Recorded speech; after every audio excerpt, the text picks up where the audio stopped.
perkataan para teolog maling ya. Kenapa saya katakan demikian, bahwa banyak yang mengatakan Anda seorang Kristen mestinya mengikuti cara-cara orang Yahudi yang melakukan sembahyang, mengikuti Taurat Musa, kitab utama. Kitab utama apa itu? Kitab utama dari kekristen mestinya adalah Alkitab Perjanjian Lama. Alkitab Perjanjian Baru katanya adalah semacam kitab tambahan.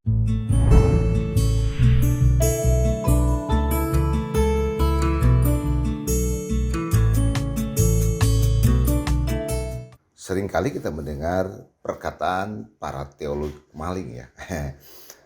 Kenapa saya katakan demikian, bahwa banyak yang mengatakan bahwa Anda seorang Kristen mestinya mengikuti cara-cara orang Yahudi yang melakukan sembahyang, ya, mengikuti Taurat Musa.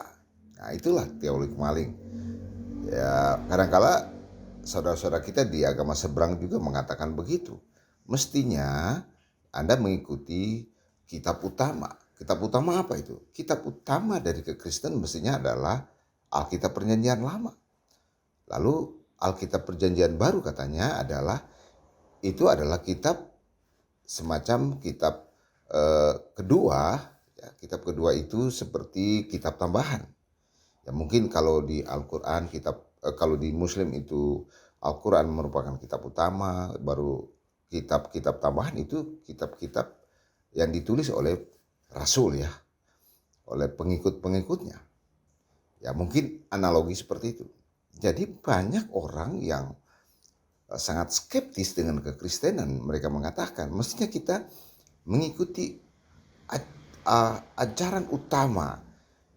Siapa yang kitab apa yang harus kita mengikuti ajaran utama? Yaitu Taurat Musa. Cara mereka sembahyang, cara mereka membawakan korban sembahyang di bait Allah, ya seperti itu. Lalu Injil itu adalah ya, kitab tambahan. Artinya mereka mau mengatakan kita sudah keliru, ya. Kita sudah keliru. Kita justru menjadikan Injil itu kitab utama. Nah, ini adalah mereka para teolog maling yang tidak paham sesungguhnya kenapa Yesus datang ke dalam dunia ini. Nah, saya akan menyampaikan kepada Anda adalah satu khotbah Yesus yang sungguh luar biasa. Ketika dia di bukit, dia menyampaikan suatu pesan moral yang sungguh luar biasa kepada umat Israel pada waktu itu, bahkan kepada siapa saja yang datang waktu itu. Ketika dia khotbah di bukit, dia menyampaikan banyak hal, termasuk bagaimana hubungan dia, Yesus dan hukum Taurat. Kita akan bacakan buat Anda ya, dan Anda simak baik-baik. Paling tidak ada beberapa ayat yang saya menyampaikan buat Anda terkait dengan hal ini.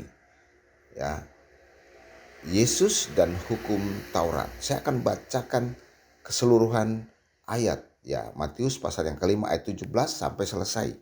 Dalam perikop Yesus dan hukum Taurat. Ayat 17, janganlah kamu menyangka bahwa aku datang untuk meniadakan hukum Taurat atau kitab para nabi. Aku datang bukan untuk meniadakannya, melainkan untuk menggenapinya.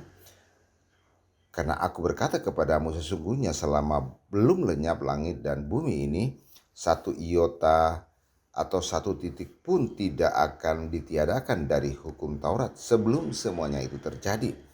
Karena itu siapa yang meniadakan salah satu perintah hukum Taurat sekalipun paling kecil dan mengajarkannya demikian kepada orang lain, ia akan menduduki tempat yang paling rendah di dalam kerajaan sorga. Tetapi siapa melakukan dan mengajarkan segala perintah-perintah hukum Taurat, ia akan menduduki tempat yang tinggi dalam kerajaan sorga. Maka aku berkata kepadamu, jika hidup keagamaanmu tidak lebih besar daripada hidup keagamaan ahli-ahli Taurat dan orang-orang Farisi, sungguhnya kamu tidak akan masuk ke dalam kerajaan sorga. Kamu telah mendengar yang difirmankan kepada nenek moyang kita, jangan membunuh, siapa yang membunuh harus dihukum. Tetapi aku berkata kepadamu, setiap orang yang marah terhadap saudaranya harus dihukum. Siapa yang berkata kepada saudaranya kafir harus dihadapkan ke mahkamah agama, dan siapa yang berkata jahil harus diserahkan ke dalam neraka yang menyala-nyala. Sebab itu jika engkau mempersembahkan persembahanmu di atas mezbah dan engkau teringat akan sesuatu yang ada dalam hatimu, hati saudaramu terhadap engkau, tinggalkan persembahanmu di depan mezbah dan pergilah berdamai dahulu dengan saudaramu, lalu berbalik untuk mempersembahkan persembahan itu. Segera berdamai dengan lawanmu selama engkau bersama-sama dengan dia di tengah jalan, supaya lawanmu jangan menyerahkan engkau kepada hakim, dan hakim menyerahkan engkau kepada pembantunya, dan engkau dilemparkan ke dalam penjara. Aku berkata kepadamu, sesungguhnya engkau tidak akan keluar dari sana sebelum engkau membayar hutangmu sampai lunas. Kamu telah mendengar firman, jangan berzina. Tetapi aku berkata kepadamu, setiap orang yang memandang perempuan serta menginginkannya sudah berzina dengan dia di dalam hatinya. Maka jika matamu yang kanan menyesatkan engkau, cungkilah dan buanglah itu. Karena lebih baik bagimu jika satu dari anggota tubuhmu binasa, daripada tubuhmu yang utuh dicampakkan ke dalam neraka. Dan jika tanganmu yang kanan menyesatkan engkau, penggalah dan buanglah itu, karena lebih baik bagimu jika satu dari anggota tubuh binasa pada tubuhmu dengan utuh masuk neraka. Kamu telah difirmankan juga, siapa yang menceraikan istrinya harus memberi surat cerai kepadanya. Tetapi aku berkata kepadamu, setiap orang yang menceraikan istrinya kecuali karena zina, ia menjadikan istrinya berzina. Dan siapa yang kawin dengan perempuan yang diceraikan itu berbuat zina. Kamu telah mendengar pula yang difirmankan kepada nenek moyang kita, jangan bersumpah palsu, melainkan peganglah sumpahmu di depan Tuhan. Tetapi aku berkata kepadamu, janganlah sekali-kali bersumpah baik demi langit, karena langit adalah tahta Allah, maupun demi bumi, karena bumi adalah tumpuan kakinya, ataupun demi Yerusalem, karena Yerusalem adalah kota raja besar. Janganlah juga engkau bersumpah demi kepalamu, karena engkau tidak berkuasa memutihkan atau menghitamkan sehelai rambut pun. Jika ya, hendaklah kamu katakan ya. Jika tidak, hendaklah kamu katakan tidak. Apa yang lebih daripada itu berasal dari si jahat. Kamu telah mendengar firman, mata ganti mata dan gigi ganti gigi. Tetapi aku berkata kepadamu, janganlah kamu melawan orang yang berbuat jahat kepadamu, melainkan siapapun yang menampar pipi kirimu, berilah juga kepadanya pipi kananmu, pipi kirimu. Dan kepada orang yang hendak mengadukan engkau karena menginginkan bajumu, serahkan juga jubahmu. Dan siapapun yang memaksa engkau berjalan sejauh 1 mil, berjalanlah bersama dengan dia sejauh 2 mil. Berilah kepada yang meminta kepadamu, dan janganlah menolak orang yang mau meminjam daripadamu. Kamu telah mendengar firman, kasihilah sesama manusia dan bencilah musuhmu. Tapi aku berkata kepadamu, kasihilah musuhmu dan berdoalah bagi mereka yang menganiaya kamu. Karena dengan demikian kamu menjadi anak-anak Bapamu yang di sorga, yang menerbitkan matahari bagi yang jahat dan yang baik, dan menurunkan hujan bagi orang benar dan orang tidak benar. Apabila kamu mengasihi orang yang mengasihi kamu, apakah upahmu? Bukankah pemungut cukai juga berbuat demikian? Dan apabila kamu hanya memberi salam kepada saudara-saudaramu saja, apakah lebihnya daripada perbuatan orang lain? Bukankah orang yang tidak mengenal Allah pun berbuat demikian? Karena itu haruslah engkau sempurna, sama seperti Bapamu di sorga sempurna. Wow, memang agak panjang. Saya membaca ini buat Anda semuanya, terkait dengan hubungan antara Yesus dan hukum Taurat. Yang saya bacakan adalah intisari daripada hukum Taurat. Ya, esensinya di hukum Taurat. Lalu Yesus mau menyampaikan hal itu. Dan sebenarnya apa yang dia sampaikan, ya, itu menyempurnakan, menggenapi semua nubuat. Nah, dia katakan seperti, ada satu ayat ini Yang menarik ya ayat 17 ya dan 18. Saya ulangi buat Anda ayat 17, janganlah kau menyangka bahwa aku datang untuk meniadakan hukum Taurat atau kitab para nabi. Aku datang bukan untuk meniadakannya, melainkan untuk menggenapinya. Menggenapi. Jadi arti menggenapi apa? Menggenapi artinya bukan untuk melengkapi. Beda ya. Jadi menggenapi ini bukan melengkapi yang kurang.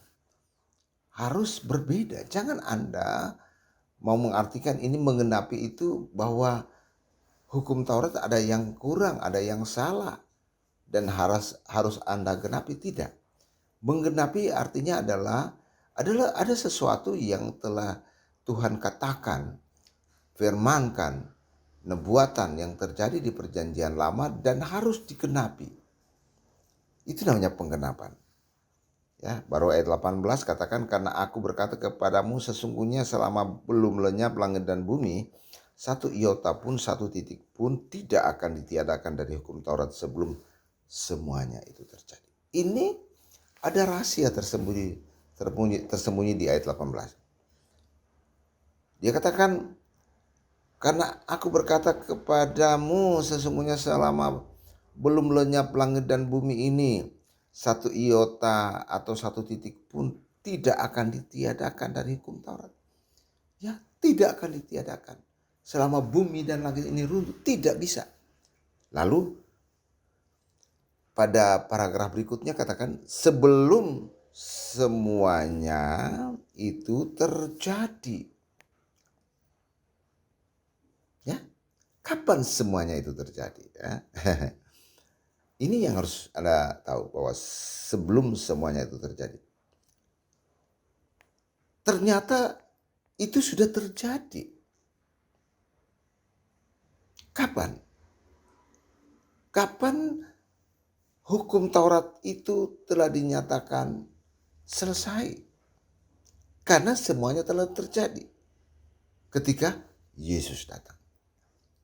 Kalau Yesus tidak datang, maka hukum Taurat itu menjadi hukum yang tidak pernah akan berhenti bagi umat Israel sampai turun tembus, sampai bumi dan langit ini runtuh, ya, masih juga dipegang atau dijalankan.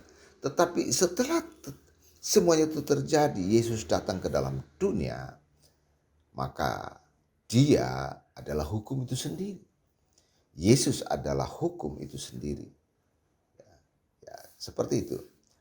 Artinya bahwa ketika Yesus datang, maka semua yang diajarkan di hukum Taurat itu sudah selesai.